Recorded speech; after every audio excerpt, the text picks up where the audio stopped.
इस वक्त की बड़ी खबर आपको बता दें, मुख्तार अंसारी को 10 साल की सजा का ऐलान हो गया है। गाजीपुर एमपी एमएलए कोर्ट का ये फैसला है। गैंगस्टर एक्ट में 10 साल की सजा मुकर्रर की गई है। ये बड़ी खबर इस वक्त आपको बता रहे हैं। मुख्तार अंसारी को 10 साल की सजा का ऐलान किया गया है। नीतीश मेरे सहयोगी हमारे साथ लगातार बने हुए हैं। नीतीश, क्या डिटेल जानकारी मिल रही है इस फैसले के बारे में? देखिए, अभी जो जानकारी आई है कि मुख्तार अंसारी को 10 साल की सजा और 5 लाख का जुर्माना उन पर लगाया गया है और अफजाल अंसारी पर 2 बजे के बाद फैसला आएगा। तो मुख्तार अंसारी पर फैसला आ चुका है, वो दोषी करार दिए गए हैं, उनको सजा भी मुकर्रर कर दी गई है। 10 साल की सजा उनको दी गई है और इसके अलावा 5 लाख का जुर्माना भी लगाया गया है। और अफजाल अंसारी पर 2 बजे के बाद फैसला आएगा। इंतजार है कि जो वकील हैं मुख्तार अंसारी के या अभियोजन पक्ष है वो यहाँ पर आकर क्या डिटेल जानकारी देते हैं। लेकिन अभी तक जो जानकारी आई है उसमें मुख्तार अंसारी को 10 साल की सजा हो गई है। गैंगस्टर एक्ट में उन पर मामले थे और इससे पहले भी दिसंबर में उनको सजा हुई थी। क्या जानकारी है? क्या जानकारी है? सर बताइए। अभी मुख्तार अंसारी पे फैसला आया है। अब क्या बोल रहे हैं? हम उनके अधिवक्ता नहीं, नो कमेंट। हम उनके अधिवक्ता नहीं है, उस पर हमारा कोई कमेंट नहीं है। मुख्तार अंसारी का फैसला आया है न्यायालय द्वारा और मैं इस पे कुछ कमेंट नहीं करूँगा। कितने साल की सजा हुई है, कितना जुर्माना है? 10 वर्ष के बताया गया है। कितने साल की सजा? 10 साल की सजा और जुर्माना कितने साल का? जुर्माना क्या है? जुर्माना क्या है? 5 लाख का जुर्माना बताया जा रहा है। लेकिन अफजाल अंसारी का सजा अभी नहीं हुआ। अभी अफजाल अंसारी पे कुछ नहीं हुआ। तो अभी अफजाल अंसारी कब तक फैसला? अफजाल अंसारी में कब तक फैसला आएगा? ये नहीं है।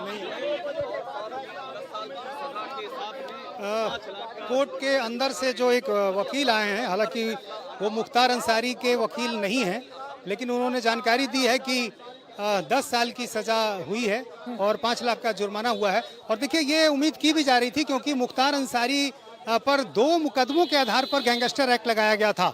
कृष्णनंदन राय जो बीजेपी के विधायक थे, उनकी हत्या के अलावा वाराणसी के नंदकिशोर रुंगटा के अपहरण का मामला था, हत्या का मामला था। तो 2 मुकदमे थे उन पर और दिसंबर 2022 में एक दूसरे गैंगस्टर मामले में 10 साल की सजा मुख्तार अंसारी को हुई थी।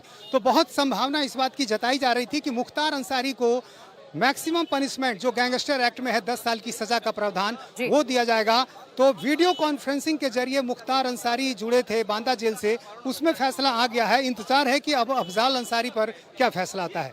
बिल्कुल, देखिए अफजाल अंसारी पर क्या फैसला आता है, क्योंकि सबकी निगाहें इस बात पर हैं कि 2 साल से ज्यादा की सजा अगर होती है तो फिर अफजाल अंसारी की जो सदस्यता है संसद की वो भी जा सकती है। नीतीश, लेकिन अगर इस मामले की हम बात करें, चूंकि ये एक ऐसा बड़ा मामला था जिसके बाद कानून व्यवस्था पर सवाल खड़े हुए थे और दोनों भाइयों का जो खौफ था वो खुलकर सबके सामने आ गया था जब कृष्णानंद राय की हत्या की गई थी।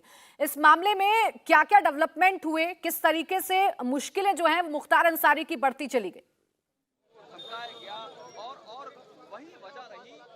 देखिए, 2005 का मामला था।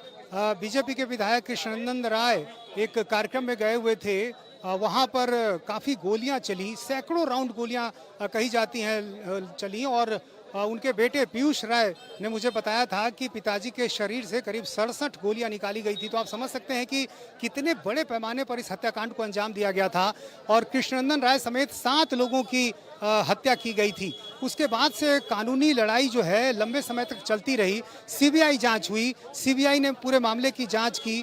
हालांकि सीबीआई कोर्ट ने मुख्तार अंसारी और अफजाल अंसारी दोनों को इस मामले में बरी कर दिया गया और कोर्ट ने अपने जजमेंट में ये बातें कही भी कि यदि गवाह सामने आ पाते तो शायद पूरी बात सच सामने आ पाता, लेकिन कोई गवाह सामने नहीं आया और इसका फायदा अंसारी बंधुओं को मिला था। लेकिन 2005 में घटना हुई और 2007 में गैंगस्टर एक्ट के तहत मामला दर्ज हुआ, क्योंकि मोहम्मदाबाद थाना जो कि जिस क्षेत्र में आता है जहां घटना हुई थी, वहां गैंग चार्ट में अंसारी बंधुओं का नाम दर्ज हुआ था और उसके बाद से गैंगस्टर एक्ट का मामला चलता रहा।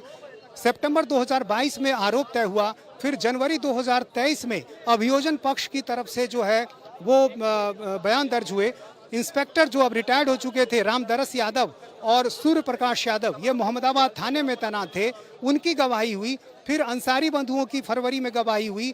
फिर जो बहस पर सुनवाई हुई वो अप्रैल में खत्म हुई। उसके बाद 2 अप्रैल को कोर्ट ने जो है फैसला सुरक्षित रख लिया। फिर 15 अप्रैल को बाद कई फैसला आना था, लेकिन जज उस दिन अनुपस्थित थे। उसके बाद आज फैसले की तारीख आई। तो एक लंबा वक्त 2005 से लेकर यदि आज तक का आप सफ़र देखें और 2007 से गैंगस्टर एक्ट की बात यदि देखें तो करीब 15-16 साल का जो लंबा सफ़र है वो आज पूरा हुआ है। और उस मामले में मुख्तार अंसारी को 10 साल की सज़ा हुई है। लेकिन अफजाल अंसारी पर क्या होता है, सबकी नज़र इस बात पर है क्योंकि अफजाल अंसारी MP हैं, मेंबर ऑफ पार्लियामेंट हैं, और ऐसे में यदि उनको सज़ा होती है या वो दोषी भी करार दिए जाते हैं तो उनकी संसद की सदस्यता खतरे में पड़ सकती है, क्योंकि गैंगस्टर एक्ट में कम से कम 2 साल की सज़ा का प्रावधान है। और ऐसे में अफजाल अंसारी यदि दोषी करार दिए जाते हैं तो उनकी संसद की सदस्यता जाना तय माना जा सकता है।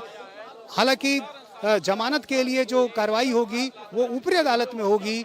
गैंगस्टर एक्ट की जो धाराएं हैं उसके एक वजह से जो निचली अदालत है, जो सेशन कोर्ट है, वहां जमानत के लिए याचिका नहीं दाखिल की जा सकती है। तो ऐसे स्थिति में मेरी बात हुई थी उनके वकील लियाकत अली से, तो उनका कहना था कि यदि सजा होती है तो अपील के साथ साथ ऊपरी अदालत में वो जमानत के लिए भी याचिका दायर करेंगे। तो जाहिर उसमें वक्त लगेगा, लेकिन देखना ये है कि पहले फैसला क्या आता है, क्या वो बरी भी होते हैं या फिर उनको सजा होती है। तो फिलहाल अभी कोर्ट के बाहर में काफ़ी गहमा गहमी, चूँकि सबको इस बात का इंतजार था लंबे समय से कि क्या फैसला आता है।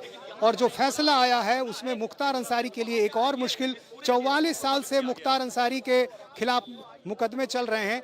इंडिया टीवी हर वक्त हर जगह डाउनलोड करने के लिए सर्च करें India TV news Google play store या ऐप स्टोर पर।